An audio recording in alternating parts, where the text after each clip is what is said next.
Happy Friday, everyone, and welcome to this week's episode of MALN Opinion Plus, a space for our opinions where we can talk about current events and questions the Latino community is curious about. This week, we're joined by Kelly Turley, Associate Director of Massachusetts Coalition for the Homeless. Thanks for joining us today, Kelly. Thanks for having me, Diego. Of course. So I think just to start off, could you tell our audience about the coalition and what you guys are working on right now? Sure. So the Massachusetts Coalition for the Homeless is a statewide public policy and advocacy organization. We're based inland, but do statewide work across the Commonwealth.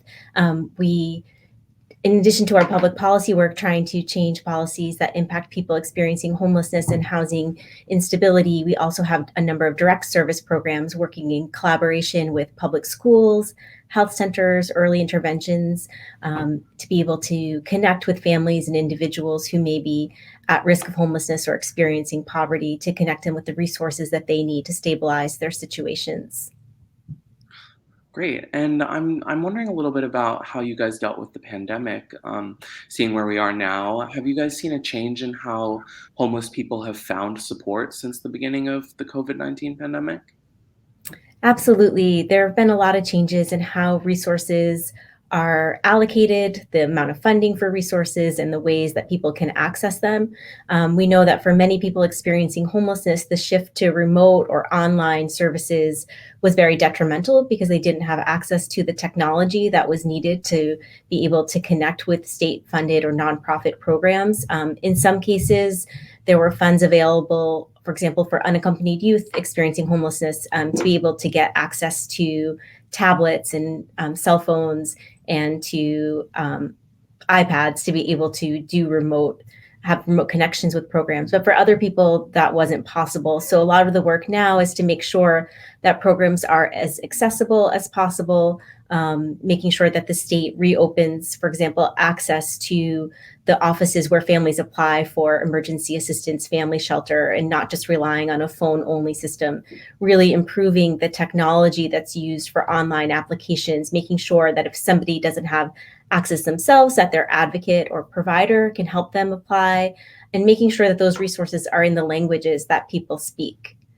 And so, there have been a lot of changes, but also in some ways positive changes, that there is a lot of money that's come into Massachusetts to be able to address housing instability and homelessness.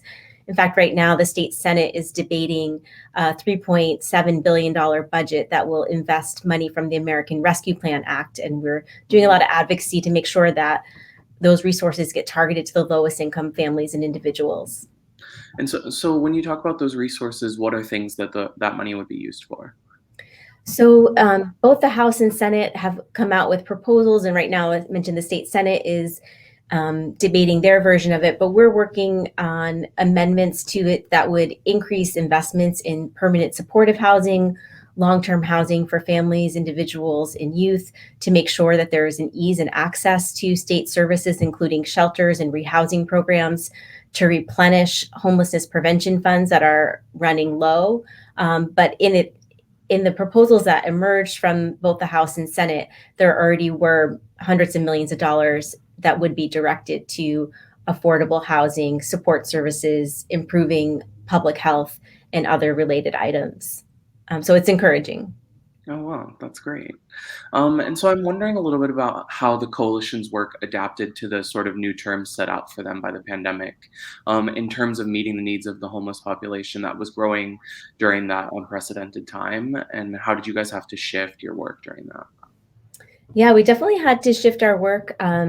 Most of us were working remotely the early months of the pandemic, with several staff members coming back working on site to distribute food to families and individuals that had to quarantine or isolate, to be able to connect people with other concrete goods that they would need during the pandemic that were hard to come by. We have a program called A Bed for Every Child that delivers new beds and bedding to families that may not be able to afford a bed for their children. And we shifted to do curbside delivery instead of bringing the beds and bedding right into people's homes. And for our public policy work, really doing organizing and mobilizing work, using a lot of Zoom and Google Meet, phone calls, trying to connect with people remotely. And we know that technology leaves some people out. So, still trying to connect with grassroots organizations, groups that were still meeting in person, and figuring out how to get the information and make sure people knew about the opportunities for systemic change, and making sure that those voices were at the table. For example, the legislature is the state house is still closed to the public, and so public hearings have all been remote. And in some ways, that has been good to enable people in all parts of the state to be able to participate and not have to be in Boston. But as I mentioned before, that the technology gap has left it harder. So, helping people write down their testimony or doing videos for them so that they can also have their opinions, thoughts, and experience weigh in as the state's making decisions around how to allocate funds and how to change statutes or establish the annual state budget. Great. Thank you for that answer. And so, of course, homelessness is at the forefront of your work. I do want to just spend some time talking about the ongoing situation with the removal of homeless encampments and forced dispersal of the people living at the intersection of Melnia Cass Boulevard and Massachusetts Avenue here in Boston. I'm wondering just how has the coalition worked to aim their work to get ahead of this situation?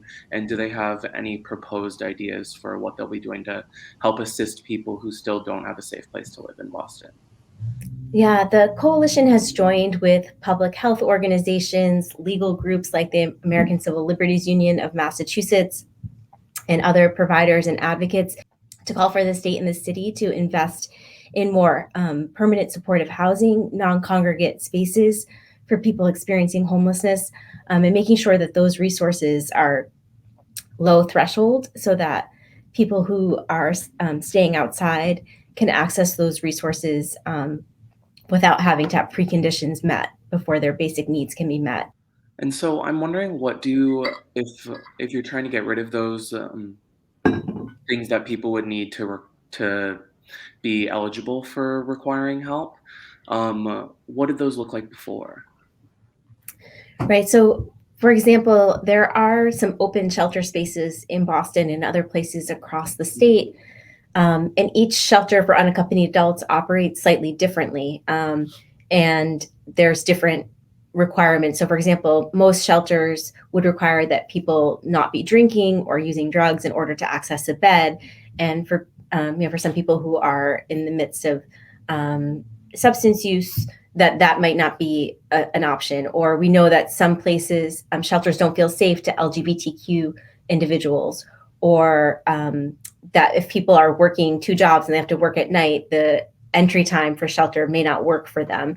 And so making sure that that there are a range of shelter spaces where people can feel safe, but more importantly than that, making sure that we invest in the long-term affordable housing resources so that everybody can have a place of their own and have dignity. Right now, Massachusetts does make investments in both housing subsidies directly to individuals, public housing, and funds to developers to bring on more affordable housing, but we really need to bring these resources to scale.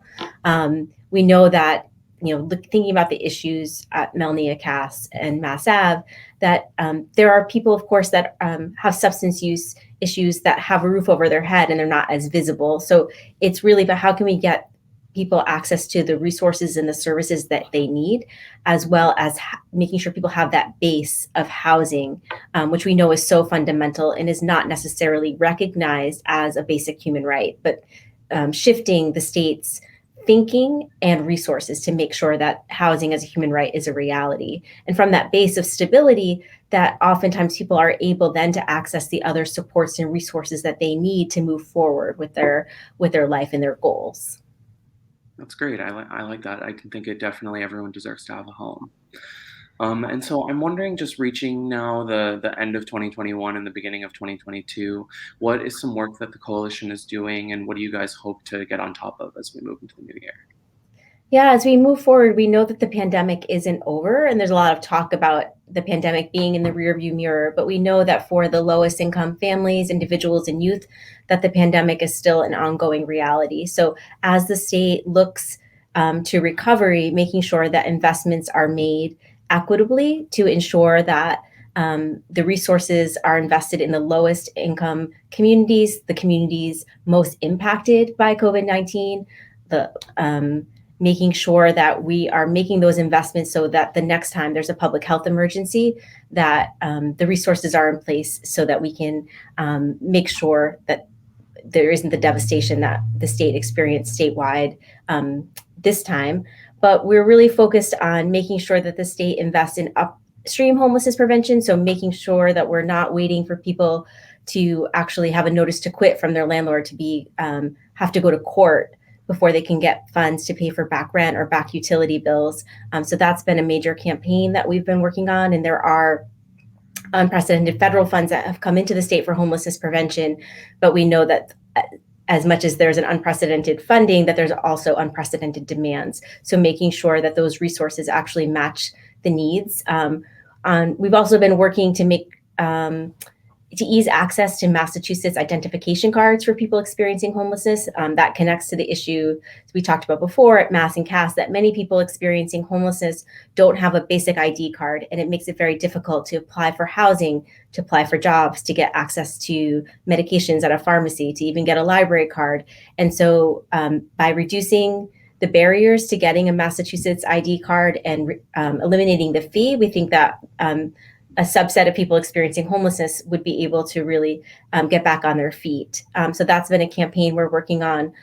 Also working to make sure that cash assistance programs that are in place for families, youth, and elders, people with disabilities, really work, and that they are matched to the cost of living here in Massachusetts. Many of the programs until recently hadn't seen increases in the monthly benefits for years, and in most cases for decades.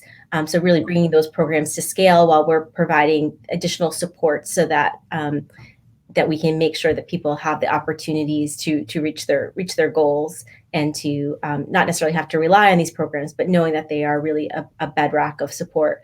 So, and I would say another area that we spend a lot of time working on is really scaling up resources for unaccompanied youth and young adults, young people who are experiencing homelessness out on their own without a parent or guardian.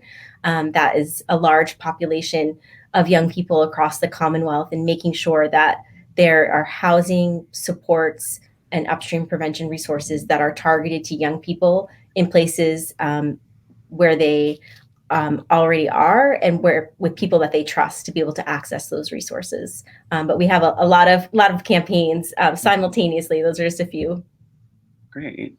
And could you just tell me some ways that our audience might find out more information about the coalition and how they can get involved with supporting the homeless in their communities here in Massachusetts and Boston? Yeah, so encourage people to check out our website, mahomeless.org. We're also on Instagram, Facebook, and Twitter. People can reach out to me directly, Kelly at mahomeless.org. But we would love to connect with people. We have opportunities to volunteer, to be part of, we have monthly membership meetings around housing and homelessness issues.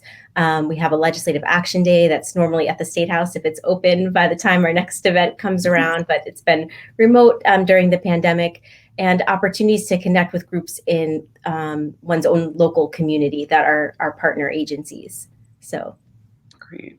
Thank you so much for speaking with us today, Kelly, and being our guest here on MALN Opinion Plus. thank you so much, Diego. It was great to talk to you. It was great. Join us for another episode next week. And for more information about our discussion today, you can check out our web story on malatinonews.com, and follow us on Twitter at malatinonews and Instagram at ma_Latino News. I'm Diego Viruel with MALN Opinion Plus, and I'll see you next week.